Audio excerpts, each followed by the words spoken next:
I hate seeing you like this, so I'm flexing my eyes real hard to keep from crying. It's okay. We can still have a normal conversation. So, how's the food? The Cyclops will drown you in your overwatered lawns.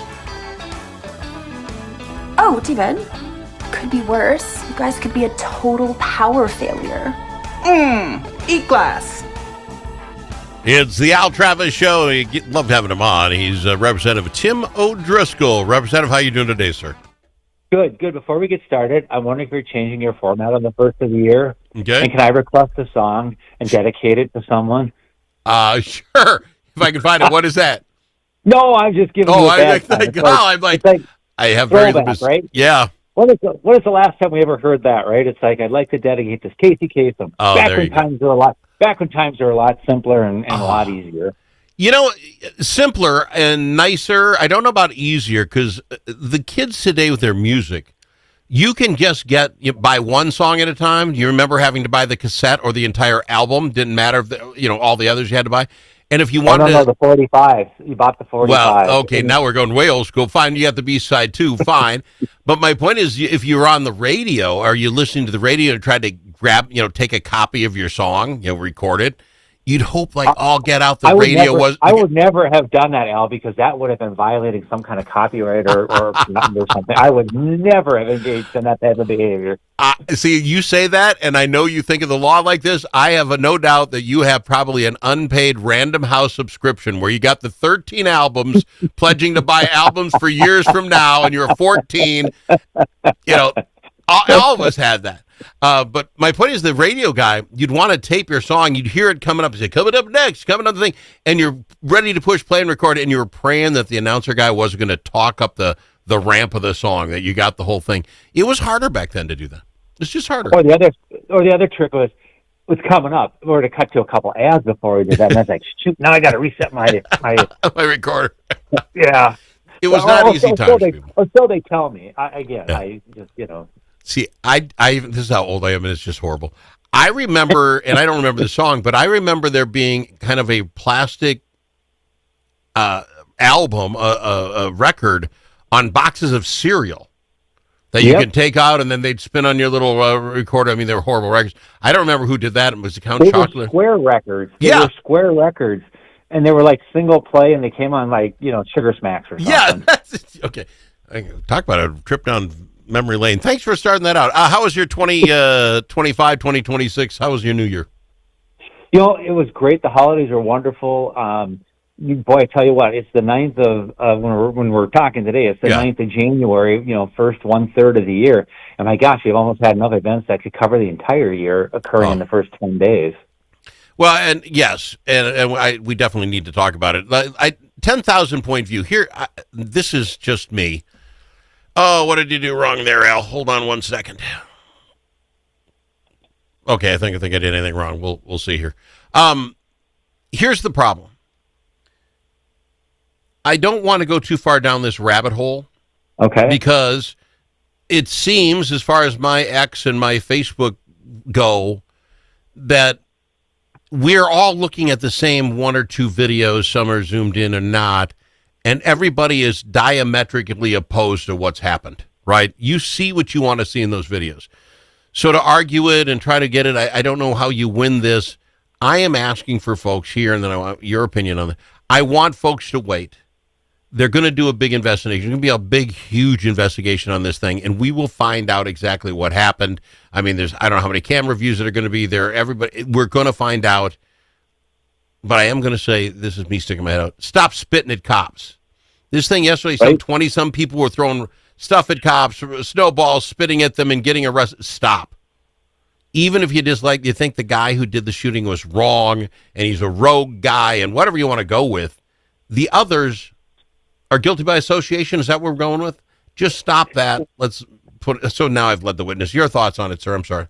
So here is, and I've seen the same videos, and so have our listeners have seen the same videos. So the narrative that you just put out, maybe it's a rogue guy, whatever. That's what the governor is purporting, and I don't know. I haven't heard the Attorney General's view on it. Yep. But let's just take another aspect of this. They are in snowball fight, so to speak, and people throwing stuff and approaching them and pushing them and shoving them and trying to antagonize them. And now all of a sudden, this vehicle is starting to back up and rev up. And two of these ICE officers come up and say, hey, you know, whatever. And then they start moving. How many countless lives did they save because of this, right? Let's look at the facts when they come in. There you go. Fair enough. And this idea, we've had ICE agents since 2022. I looked it up. We're 24 years into this. We only now hate them to holy heck in the last year because Orange Man's in charge. 2020, not 2022, 2002. 2002, thank you, yes. Okay. 2002. So, I mean, 20-something years, and they've been doing the same thing. They go in and they find the bad guys who are here illegally, and they got warrants for them, and they take them out. We've been playing that game for 20-something years. Now we sit here because Orange Man bad, Minneapolis says we're not going to let him in our city. When the mayor and the governor come out and say, get out of my state, what are you going to do? They've taken 1,500 of these bad guys out of this state. Governor Walz, the Mayor Fry weren't doing it. This is their job. What would you, is Minneapolis really going to be safer if we stopped taking the bad guys out and said ICE someplace else? There's plenty of bad guys. They can find them elsewhere. Let's put some distance between today and call this June the 9th, right? Or June the 10th, right? As we look back, I suspect that you're going to hear the governor and Mayor Fry and others go, look, crime is down. Crime is down. We didn't need ICE. Well, except for that 1 week when we had all that chaos and we were like jamming them, but we didn't need ICE. Oh, okay, well, as we've seen, they come in, they spend, 7 to 10 days, they go in, they clean up, they move on, right? We should be thankful that we're trying to reduce crime and help Minneapolis become a livable city again. I mean, if this is what we're attracting, because we can't get Super Bowls and we can't get playoffs and we can't get, other national venue events here right now, we have a stigma that doesn't go away. Yep, it is a stain on all of us, and if Minneapolis is hurt, the entire state is, right? They're not coming here to dodge the city. I got to go to break, sir. Go to break a little early because I want to talk to you about the tariffs on the other side if we can. We haven't done that today. And some of the laws we might be missing in the state of Minnesota. He is Representative Tim O'Driscoll on the Al Travis Show.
You need a friend at the Capitol who knows how to get things done.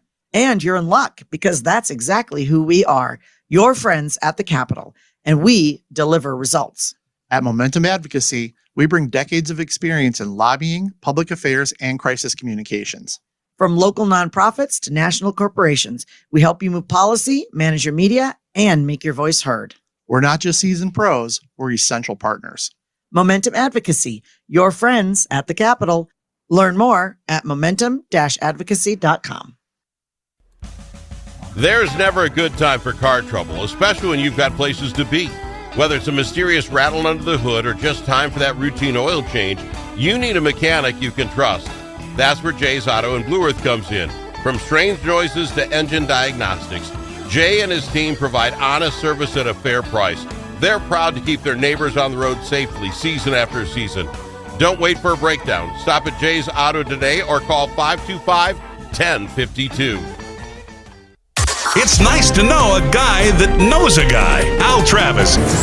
I know him, you know him. He's Representative Tim O'Driscoll. Representative, we're going to talk a little bit about tariffs in the Supreme Court today. What do you got? Well, the Supreme Court, we were told, could rule on tariffs at any time, and they were kind of targeting today being the day that it would come out on Friday, and I just learned that they're going to not release the tariffs to a decision today. However, it's still worth talking about because if you remember back in April when we had Liberation Day, right? The president standing out there with his Karl Rove, billboard, billboards, and kind of walking through, and here's what's going on, and here's what's happening, and what have you. And the markets plummeted. I mean, they just took here, grab this rock and jump out of an aircraft kind of fall. Yes. And the markets came back, and although there has been inflation and there's been costs that have been driving because of tariffs, no question about that. I will not deny that. But we've also started seeing a leveling off of what's happening. Yeah. And I think that as you look over your shoulder, that was short-term pain for some long-term gain. We have received some benefits in this country because of tariffs. We have more equitable trade deals. There are more companies and countries that are wanting to invest in the United States instead of us exporting capital and work out of this country. And I think that's a good thing. And I still maintain that in 2026, the wild card that nobody's keeping an eye on is Donald Trump is the master of, like him or not, right? Like him or not. Yep. He's the master of, look over here, will I do something over here? And all of a sudden it's like, wow. So he's cleaning up the border. He's got all of that squared away. And don't be surprised if he comes on and says, okay, we're going to be pushing for immigration reform in here to expedite getting qualified people into this country to be able to start working. My gosh, we're going to have all these jobs that we're bringing back because of the tariffs and the negotiations and things that had happened. Just my thoughts. Well, on the upside. On the upside, I would throw this out as well. Farmer comes on a regular, Jerry Grosskreis, and we have talked about this tariff since it started and how much it was going to crush the soybean market and the corn market and that sort of thing. And 1 year ago after he did it, I asked him, I said, where are we sitting? And he said, basically a year ago, corn prices, soybean prices, we're basically in the same spot. Now, without tariffs, maybe would they have been higher? Who knows? But putting those tariffs off did not crush him, and his reasoning behind that was, if I'm paraphrasing, it's a global market for corn and soybeans. Yes. We can put a tariff on, and China says, I'm going to go to Brazil and get my stuff. Well, the people who used to buy from Brazil now got to find themselves someplace else. And where do they find it? They find it with us.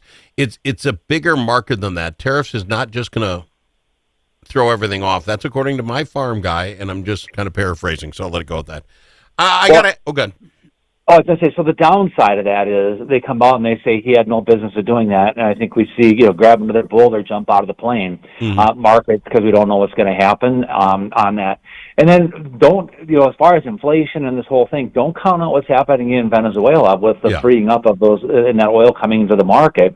And again, remember, U.S. companies built a lot of that stuff, and U.S. companies are going to be invited to come back in and participate in there. So we'll see what happened. And under the Biden administration and the Trump administration, they were looking to try to go after the leader, and they got him. Okay. So we'll see what happens. Fair enough. Something more close to home Minnesota politics I'd like to ask you about, because now with you on your swan song and you're heading out on your tour. Maybe this is the act you can do for Al on your way out when you guys get back in February. I am absolutely stunned by the OLA report that the gal comes out, they do the report, and she says literally there are people in DHS that were fabricating, making up paperwork or backdating paperwork for whatever purpose, supposedly to make themselves look better. I don't know why you'd do it any other reason. And she said it may not be legal, but it really makes her job hard. Sir, how in 2025 is it not illegal to backdate or create paperwork later and falsify it? How is that not illegal? And I think that in the global sense, it is illegal, and for certain, it's unprofessional, it's unbecoming. When we trust public servants, and we're talking most likely about the minority of people, not the majority, the 80-20 rule, perhaps. Yep. I don't know. We'll have to dig into it a little bit more when we get back into session. Where I'm going with this, Al, is if it's not illegal, your conscience and your ethics should tell you that you really wouldn't go back and backdate these.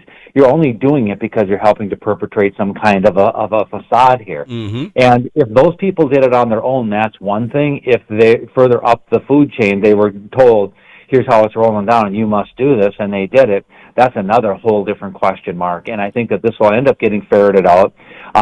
We have Minnesota legislators who were in front of the House Oversight Committee here earlier in the week, testifying. Bassett was in town yesterday. Secretary of Treasury Bassett was in town looking for money movement and stuff. So the feds are serious about trying to figure out what happened, as well they should, because the money that we appropriate, part of that's matched funds by the federal government. So they have a horse in this race, as the saying goes.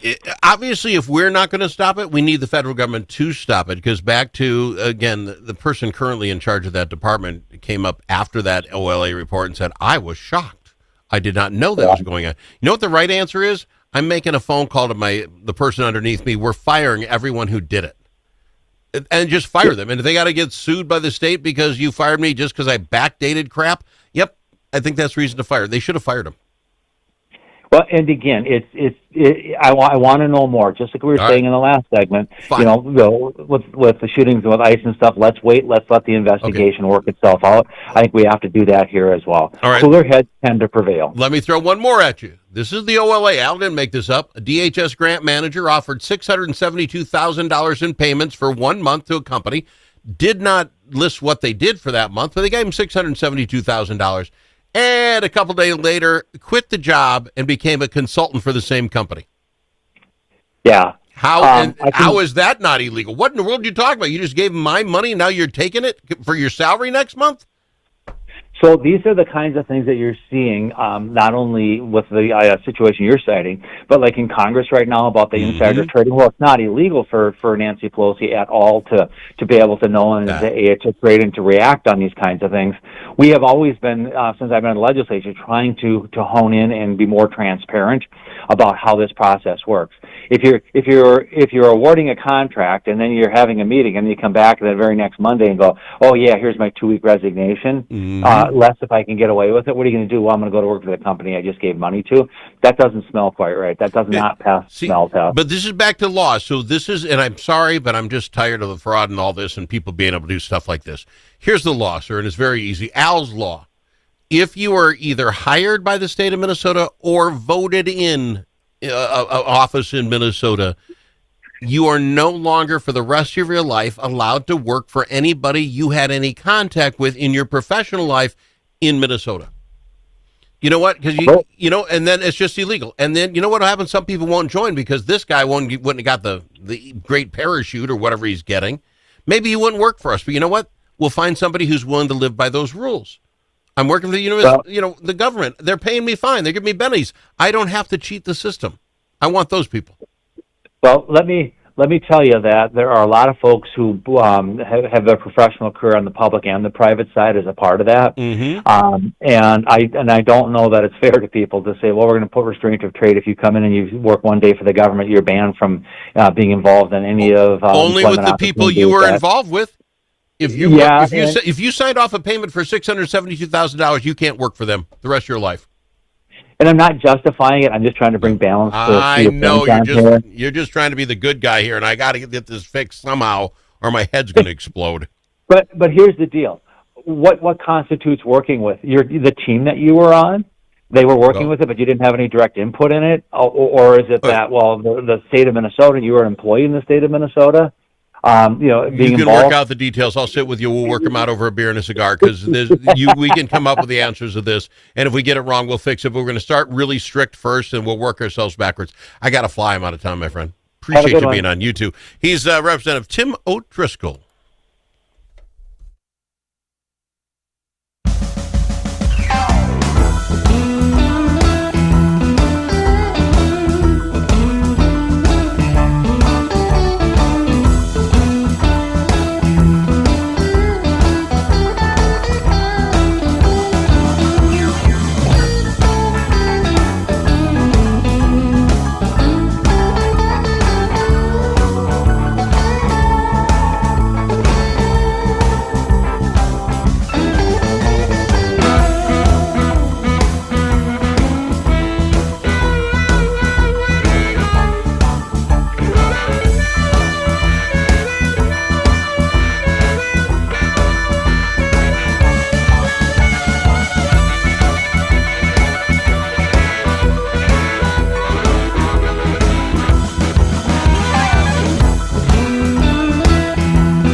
Braver Angels Minnesota is part of a national movement that brings together conservatives, liberals, independents, and others to restore trust, respect, and goodwill in politics. We seek not to eliminate our differences, but rather deal with them head on, with respect and understanding. We do not try to change people's views, but how they view the other side. There will always be differences. Braver Angels